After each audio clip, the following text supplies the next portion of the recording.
Jack came in '66, so I got the benefit of the crossover. Sorry? 62. Oh. 62? Yes, I was here.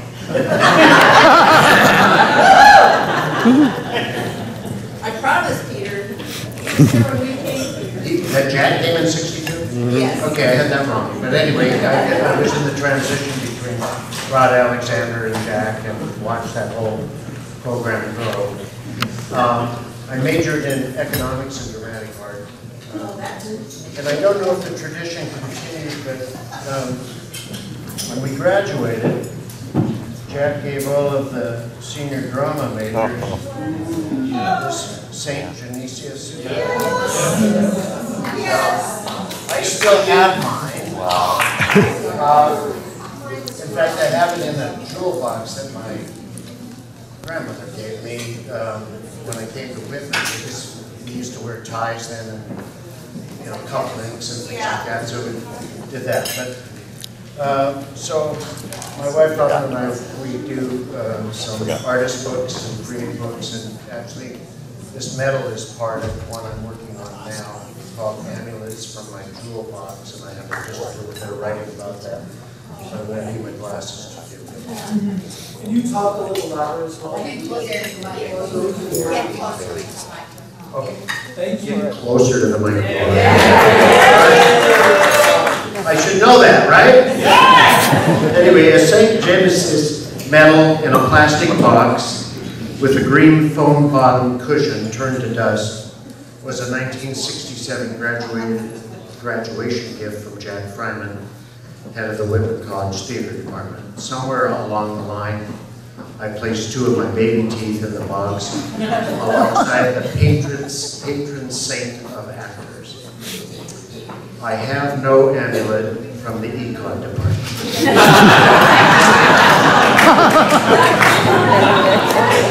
And my fraternity pin was loaned to and lost by a nephew. What I learned from Jack and my time on the Harvard Joy stage cannot be bought. I can't really explain it, but I know that in some very deep place, that my time there in Jack's tutelage was a game changer in how I see the world and the things I think are important.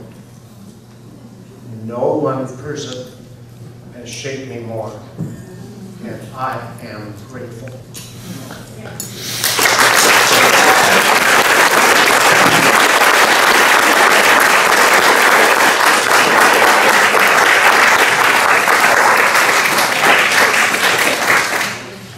If we're being honest, Jack would have hated this.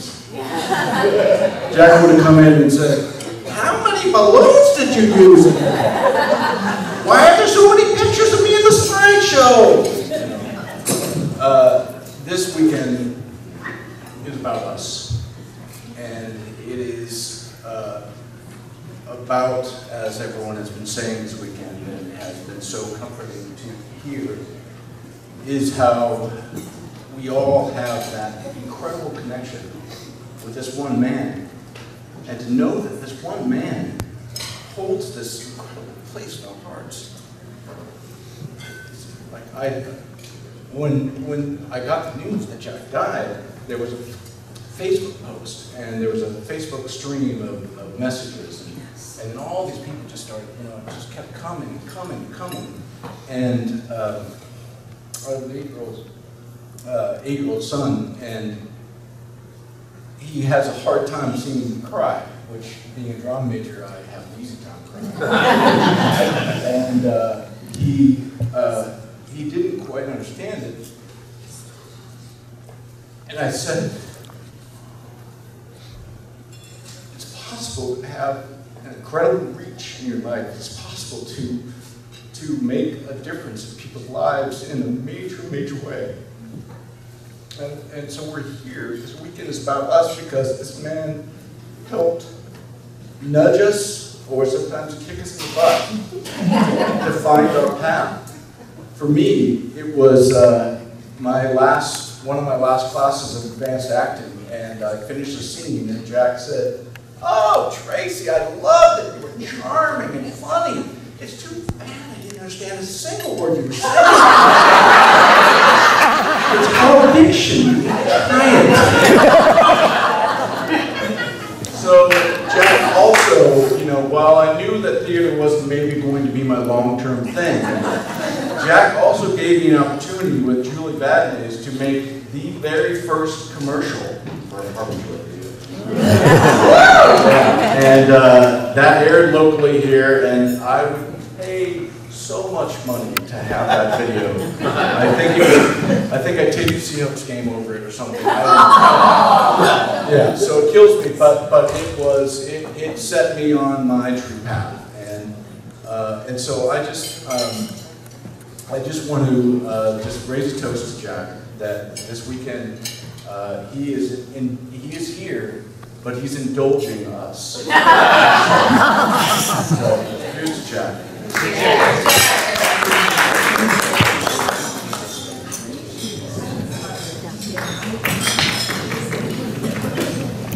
Hi, I'm Kimberly Starr. I majored in drama in 1990. I was a geology minor, so I could be a rock star. That's a great line in job interviews. For those of you who knew me, I was pretty high maintenance. I now understand that I was suffering from depression and anxiety, so it's nice that I have a name for that. At the time I didn't. And Jack, bless his heart, found something in me that I couldn't find in myself. And I'm a teacher now, and I try to do that for my students. But I want to tell you a funny Jack story. I was drama club president for a year or two, which meant I was in charge of putting the banquet together. And we went to the Walla Walla Country Club. And because I was president, I got to sit at the head table. And Jack sat next to me. And again, this was me. It was very square. And the waitress came over, and Jack said, "I'd like to," whatever it was, but they were definitely alcoholic drinks. And I looked at him and I said, "Jack, what are you doing drinking 2 drinks?" The waitress brought them back and sat them in front of him, and he pushed one to me. So Jack bought me one of my very first alcoholic drinks.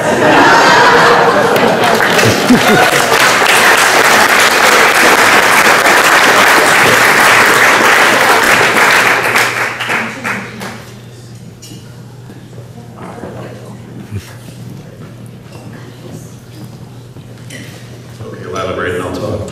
I'm going to give you 2 stories. The funny Jack and the dad Jack. I try to, as you can tell, embody the dad. So, funny story. We're doing She Loves Me, which we saw pictures of earlier. Brent Bird and I was in it. John Moe, I believe, was assistant stage manager for that show. So we're doing the dress rehearsal, maybe late tech, and we're running the curtain call, and it's snowing. Everybody's out, and we're snowing. And John, were you running the snow, or was that someone else? I was running the snow. John Moe, famous podcaster, running the snow machine. And the snow's going. And John has, I don't know if you knew you had the flu yet, or if that was later, but he was really not well. And something goes on, and he slips, and all the snow, boom, on the stage, like that, mid everybody taking a bath. And all you hear was, "I love it, keep it!" So that was the show, which was horrible, because then we had to sweep all that crap up and put it back in the thing, and Brent probably is still washing fiberglass out of there. So that was the funny thing. So then the dad Jack move was, I was my senior year. Debbie Holmes directed me and Lila and a bunch of other people in Brighton Beach Memoirs. And there's a scene where Tim McCracken, older brother, sends Tracy, younger brother, the French postcard. Now, I had a friend in England, and he sent me a postcard of a naked lady. And so we're using that. And then he sent me another postcard of a different naked lady. And I said, "Timmy, you're a freshman. This is going to be great. You give this to Tracy instead of the other one, and we'll see what happens. Not in a rehearsal. We're going to do this like day 2 of the show." Maybe it was day 3. I don't remember, because I blocked it out because Debbie's still angry at me. So I'm sitting downstairs, and if you know the play, I'm the dad, in case you didn't notice. So I'm sitting downstairs and I'm reading the paper, I'm reading the letter from Uncle Sholem and wherever. Did they get out of Nazi Germany? So it's very exciting and very dramatic, but I'm giddy because I know any minute now he's going to get that card and we're going to see what happens. And Tracy fucking loses it. It was so great. It was the best reaction of the whole show because it was so real. Like, oh my God, what is this? Debbie not so happy that I basically ruined the show because I wanted to play a joke on another actor. So we had a little talking to. And the next day I walk in, it was like a Saturday or whatever, and I come into work call. And Jack just gives me a look. Standing by the paint drum, he's got like the brush. He's looking and he goes, so I heard something happened last night. I'm like, I know. You don't need to say anything. I get it, Dad. It's okay. So that was my 2 memories of Jack. The I let you keep it and the hell are you thinking? That was funny. It was fun. The crowd loved it, but maybe that was because they didn't really. So that was my memory of Jack. Raise your glass or whatever.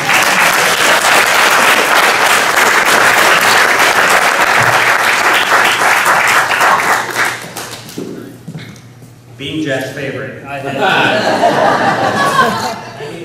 needed another scotch before I could come up with you. A couple of things. One is, I've had a couple of people come up to me and say, you know, thank you for sharing Jack. And you've got it all wrong. Because, excuse me, I'm the crier in the family. So,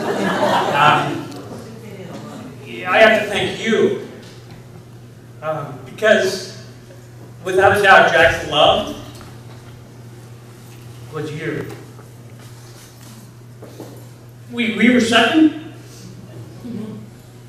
I have no complaints about that. I was really, really lucky in that I was a freshman at University of Oregon, and Jack asked me to go to Europe. He was on sabbatical. And he said, let's go to Europe. And that was great. And I took the semester off, the spring semester off, and I took a bus from Portland to New York, which was awful. And then we flew to London and started the trip, and we kind of separated a couple of times and things like this. But I have one time that I remember more than any, which was we were in Barcelona, which is one of my favorite cities in the entire world. And I remember there was a street fair going down the middle, and there were streets on both sides of the street fair, and Jack and I were walking through it, and we crossed the street, and I walked over, and a man approached me, and I was 19 years old, and a man approached me with a shoe shine box. And he only spoke Spanish, so I didn't really understand him, but I could tell he was saying, let me shine your shoes. And I was wearing Nike running shoes. The little waffle trainer shoes back then. I was wearing, and I kept saying to him, like, no, I'm wearing sneakers. And he kept going, blah, blah, blah, blah, blah. And finally I said, okay, shine my shoes. So another man came up at the same time and said to Jack, same thing. Let me shine your shoes, blah, blah, blah, all this kind of stuff. While I was getting my shoes shined, Jack went around the corner and was got his shoe shined with this other person. He had finished shining my shoes. Not only did he shine my shoes, which were, again, Nike waffle trainers, and they looked good. But he put, you know, back when they used to put the metal things in the bottom of shoes, the sole. Like caps? Yeah, and he put those in the bottom of these shoes. He nailed them in. 19, I wasn't going to argue with him. I was like, in a foreign country, I didn't want to get arrested. But I felt like, as I was walking, like I was wearing tap shoes. And I did this, and it was over, and he said, and I had to pay him, and all I had on me was like $18, and he wanted more. And he kept saying more and more, and I kept saying, I don't have any more, this is all I have, and I opened up my coat, I don't have anything, and he said, you got your belt, and literally, and at one point I took out my passport, and I said, see, I have nothing, and he said, I want that. And at that point he said, what about the guy you were with? Get money from him. This was all not, it was in Spanish, but that's what I interpreted it as, and I said, I don't know him. I didn't want that to happen. So I said, I don't know who he was. And so I said, let's call the police. And as soon as I said the word police, he was gone. So that was great. So I decided I wasn't going to walk back to Jack, because I didn't want him to think I was with him. So I sort of took the circuitous long route around. And I went around back to where I thought Jack was, and he wasn't there. And I'm like, oh my God, what happened? And I walked around looking for Jack. Because finally we found each other. And it turns out he gave his guy $80. Because the guy wouldn't give up. And he gave him $80, and I was devastated. I was 19. I thought, the trip's over, this is horrible stuff. And Jack said to me, who cares? We're in Spain. I'm like, great. And we took off, and that was Jack. I love it.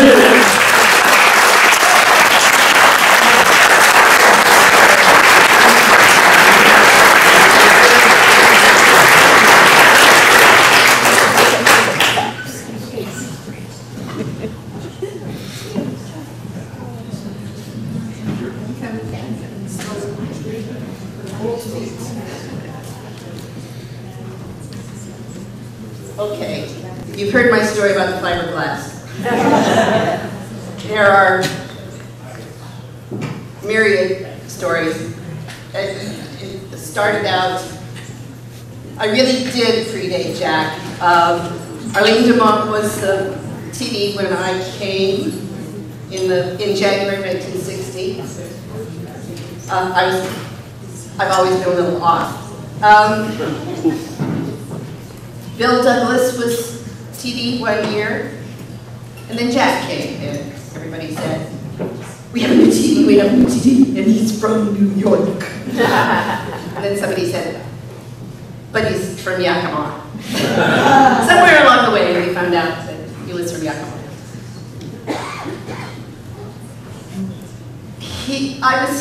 We worked together for 1.5 years, and I'm the techie.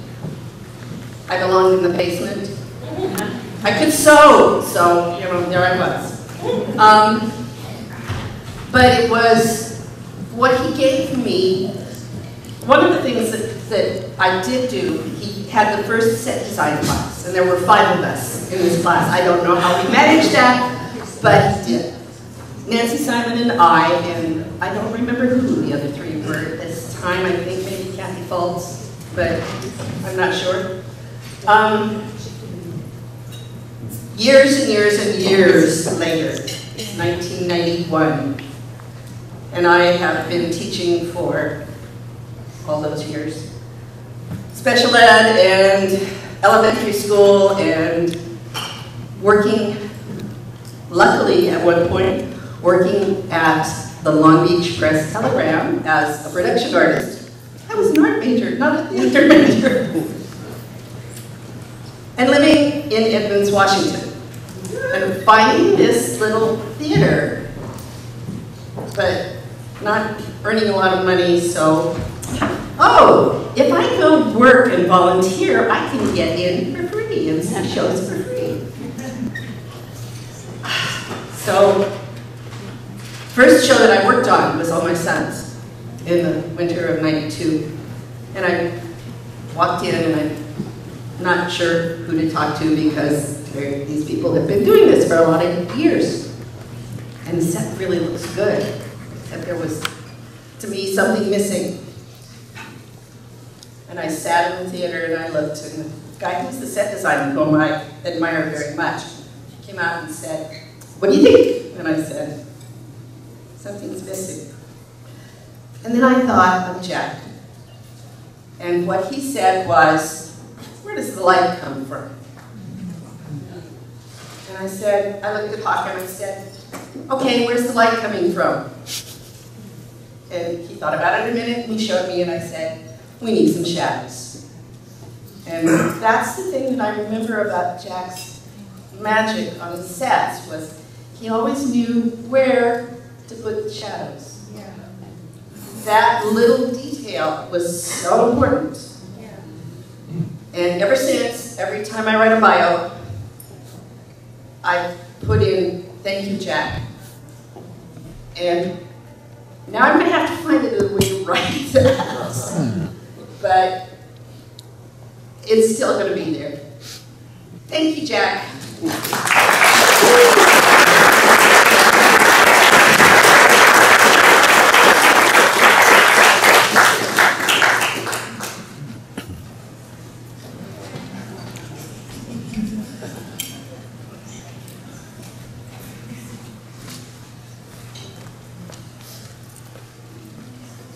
So I came to Whitman in 1980 because somebody who, I took a year off from high school, and somebody who came here ahead of me said they have a wonderful drama department, and actually said to the admissions people, you ought to send this guy a letter and ask him to come out and be at Whitman College. I was going to go to Lewis and Clark College because it's important. So I wrote to Whitman. I'm getting to Jack. Don't worry, it won't be long. So I wrote to Whitman. I wrote to Whitman College. I filled out all the applications. I spelled the words both academic and achievement wrong. So when I was talking about my academic achievement. I came to Whitman College knowing that I wanted to do drama, but other than that, I didn't know anything about this place.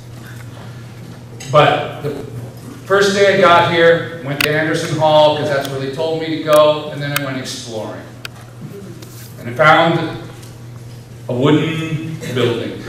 And I went through the double doors there in the old lobby, the one that you could smoke in. Remember that one? In the wooden building. And all the lights were pretty much off. And I went up on the stage, and I was on stage left. There was a piano, a little upright piano that they maybe used for rehearsals or something like that.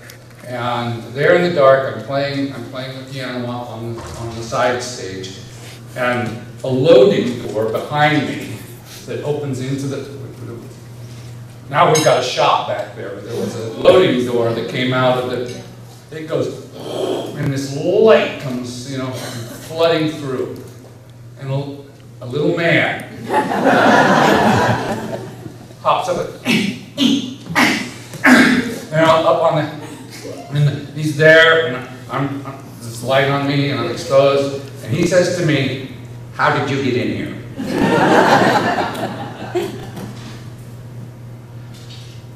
I've been asking myself that question ever since. But little did I know at that time that I was going to learn most of what has carried me through the rest of my life from that moment on. One day I was painting, Jack wanted stripes on a flat, and it was on the floor. I'm going to try to do this, but I had a paintbrush with black paint, that black, but a little bit of blue in it and a little bit of water, so it really flows out. And it was on the ground. I'm going to do it up here so you can see it, but I was painting on the floor. And I'm painting this line. Oh, God. Please let me straight. And Jack came up, took the brush out of my hand, and went, "Just paint the line."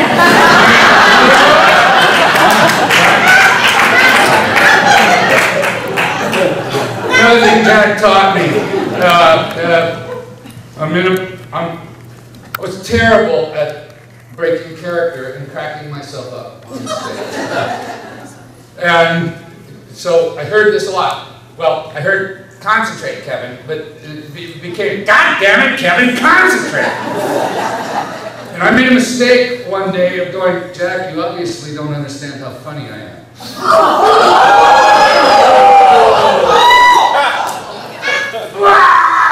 I don't care how goddamn funny you are! Don't break character! I learned how to use muslin for everything, and glue and water, right? For everything. I learned a lot from this man. And I watched him closely, and I followed him around. And And that's why I was in the costume shop, and that's why I was painting things, and that's why I was putting things together, and that's why I was tearing things apart. I have to tell this one, and I saw, we were doing, well, I saw him tear the sleeves off of something, a really nice suit, because he needed it to look ratty, right? I saw a guy go, okay, we're making a set for Nicholas Nickleby, and I don't know if those of you who were in Nicholas Nickleby, the long-ass show, but he built those walkways and those platforms and that big backdrop and little pieces of wood all nailed to everything, all kinds of styles of wood everywhere. And I watched Jack, he backed up from that thing and he looked. And I don't know what, he had this look like, he's looking at it. And he heads off the side stage, down in the basement, and I just decided to follow him. What are you doing, Jack? I just wanted to know what this was about. What are you doing? And he went down into the basement when we used to have all kinds of trim pieces loaded where, kind of over where those bins are now, down there in the basement. And he just goes, he hikes himself down there, and he goes, there it is. It was like a little piece of wood about that long. And he took it up and he put it, yeah, that's it. There it is. It just needed a little something there, and he knew right where it was. He knew where everything was. He knew where to find it. Yes. Last time I saw him was in the latter part of the 1990s. Okay, I got fogged in before the birthday party, and it still kills me. And then I went to see him. I missed him by 2 weeks before he went to Huntington.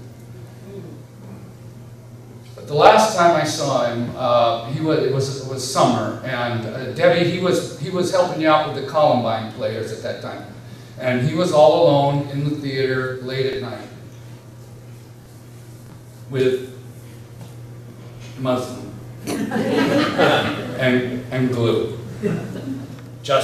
And I watched him put, kind of tear it and make it fit and glue it and pull it off and glue again and lay it down.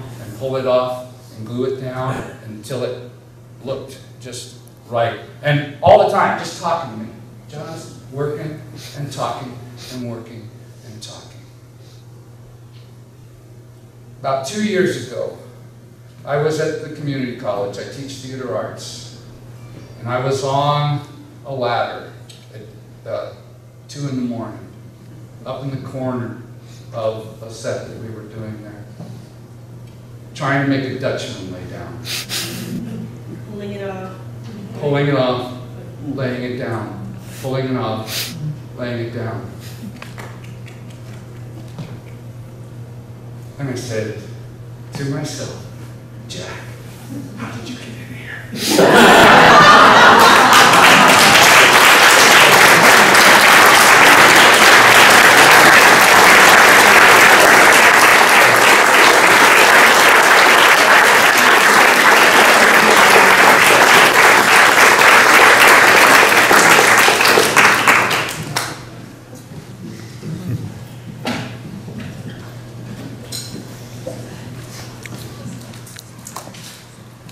Hi there. My name is Timothy McCracken. I'm class of 1991. I've had a cold grabbing my throat, so I apologize for any sort of squeaky sound that's going to come out of me in a little bit. And I'm also feeling very emotional, so that's going to help as well.